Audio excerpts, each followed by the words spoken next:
I would like to introduce you to a small town called Dillon, Nebraska, which looks like some kind of Disney movie was made there. And it has an unusual, a lot of these small towns in America have a corporate headquarters which is attached to them just outside of town. And that's the case today. Because it's useful for taxes for them to belong to this tiny town. So it looks very normal to have this modern complex just on the border of the town. And so that's what it looks like. It looks like an industrial park with landscaping and little pools and big glassy buildings. You know, like the kind I drive down when I go past when I drive down to Linköping, right? You drive past several of these things. So anyway, the underground section is very extensive, and one of the rooms down there is extremely futuristic looking. In the center of first of all, you are underground, and the room is quite high. The ceiling is quite high, so in order to get, you really must have gone way underground to get here.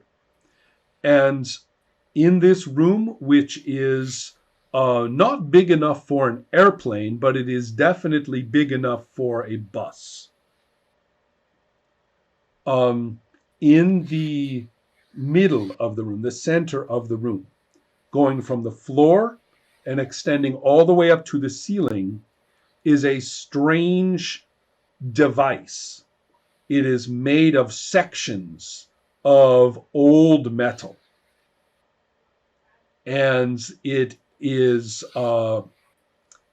let's see, it's as though you had a bunch of pipes and ran them up in a big bunch, but some of them stop and some of them start. So it is not continuous with every single pipe all the way around. It's a little bit uneven. And a certain amount of the technology is new. So new sections have been added. And one thing that is very new, like everything else in the room, the only old thing is this weird central feature. But there are things that look a little bit like hospital beds have been placed around it so a person's head would be up against it. So you would all be lying with your feet sticking away from it in all directions around it. And these 30 beds... seconds. Yes. So these beds are very protective. You will find that they have cushions that have a gel inside. So if you push against the cushions, there will be some resistance, but it will be soft. And although they do not have, they don't look like they are too scary, but if you look again, you will see that yes, there are restraints. There are ways to immobilize the person who is in it. And the section where your head is has a special resting place for your head. And that part, although no wires attached to your head, there are many wires and in English we would say leads, right? Connections that go into that device. So that's where you are, and the 5 of you are preparing. You have to take off your outer clothes and you have to lie down on these beds, and your head will be surrounded by these connections that go straight into that device. This is the TransEgo device. It was originally made in the 1940s. and you are looking at the modern modification of the same old machine. There's no briefing at all? There is. But I decided that I would begin with you in your underwear getting onto the beds. So that is so before we look back at the briefing, and I don't want to spend much time on it, before we look back on the briefing, I just want to get a mental image of each of the people. So one man whose name is Albert, what does he look like? So Albert is quite tall, not giant-like, but 1 meter and 80 centimeters. He's 31, so not that old. Very thin, less than 65 kilograms. Tall, thin French guy. French guy, of course, based on the name. I will skip the history for now. Sure, of course. We can talk about we are that just looking at on. what he looks like, right? Okay. So, what is his attitude? Is he serious looking? Is he fascinated by the machine? Does he look a little bit afraid or worried? What does he look like? He looks calm, looking around him to see if anybody is needing help, mental help, or even need to talk to somebody. Kind of, staying at his place until someone asks for help or ask for, an obvious reason to do something. What I am finding is that he does not look stressed at this time. Not too much. Perfect. Okay. So then we go perhaps to Max's character, and that is Henrika, right? No, Margaret. Sorry, Henriksson. Yeah, my mistake. Her last name was Henriksson. Right. That's the only part I remembered. So, Margaret, what does Margaret look like? She's a 30-year-old woman, average height and weight. Her eye color is gray with the golden hair, golden hair. And she's hideous because she has a very burnt scar on her left side of the face. I see. That goes a little bit up to the hair. Okay. So she's not that appealing if you look on the wrong side. Right. Oh, interesting. But she's very calm and composure at this moment. She doesn't seem to be overly.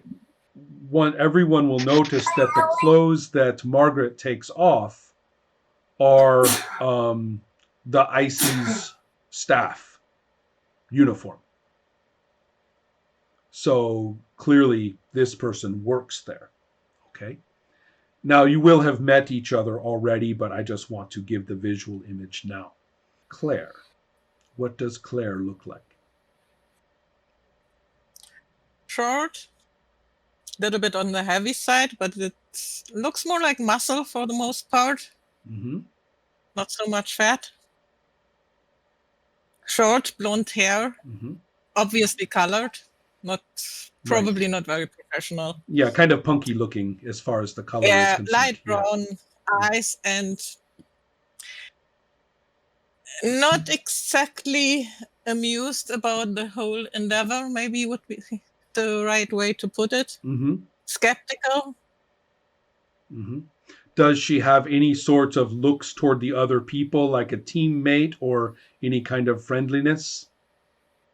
Nah. Got it. Okay. So then, Emma, tell us a little bit about this character and their name. Yeah, I have Nadia. Uh-huh.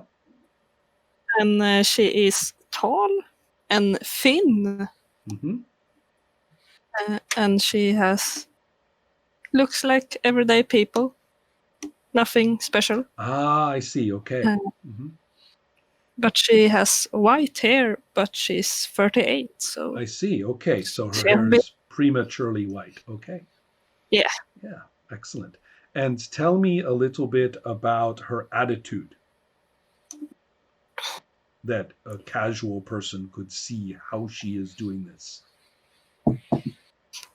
Under the surface, she's fussy, but just now outside, she's very calm because she have done stuff like this before. So it looks very casual, professional, precise. Yeah, she's doing things very precisely. Yes. Okay. And so last we have a young man. And Ola, can you tell us about him? Yes, he's a very short guy. Oop. Let's wait for Helma to come back. Yeah, and wait for my daughter to stop laughing. That's okay. There's something very funny. Of course. And he's a very short guy. He's like 160 or 160 centimeters almost. So it's quite short and thin, but it's quite well, right. Not strong, but you can see that he's probably going to outrun you. Right. And he's obviously some kind of military background. Right. And that's because you can see the way he stands. Yeah. In that, like that silly posture with his hands. Right. At rest, back. They say, even though it's not very restful looking. Yes. Yeah, it's like almost really black hair that is really short cut. And there's just been silent for like minutes now, actually. But it's very short. It's almost no haircut at all. It's just like probably shaved that has grown out. Right. And his face is somewhat what do you call it when you're like this a bit? Yeah, a bit aggressive, just a little bit. Yeah. No, not aggressive, but his jaw, the teeth below are a bit in front of the mouth. Got it. Okay. Now but he's not that very calm. Not too calm. Okay. He's really trying to look not calm, but and most of his body is calm and all that stuff, but his like eyes are right. Like, he's always looking or something. Okay. Yeah. And to clarify, he is mainland Chinese, correct? Yeah. Yeah. Okay. So this is kind of interesting, especially to any Americans in the characters, and most of the staff there are American, that he would have, if he is military, then he would have been on the other side of the East Asian War. And also, in this story, in this setting, as I talked about in the chat, ICES is very interesting because it has positive relations with China, even despite the East Asian War. China was the first nation to give diplomatic status to ICES. So it was very important. They've always had a strong relation. There are two bases, two headquarters for ICES in China. So it's not unusual that a Chinese person would be involved, but it still might be a little strange for a Chinese military national to be here in Dillon, Nebraska. That's a little strange. We can talk a little bit about the briefing. There, you would think for a science fiction jump into the unknown that you would have weeks of team building exercises, briefings, education, and anything like that. You have had 2 days.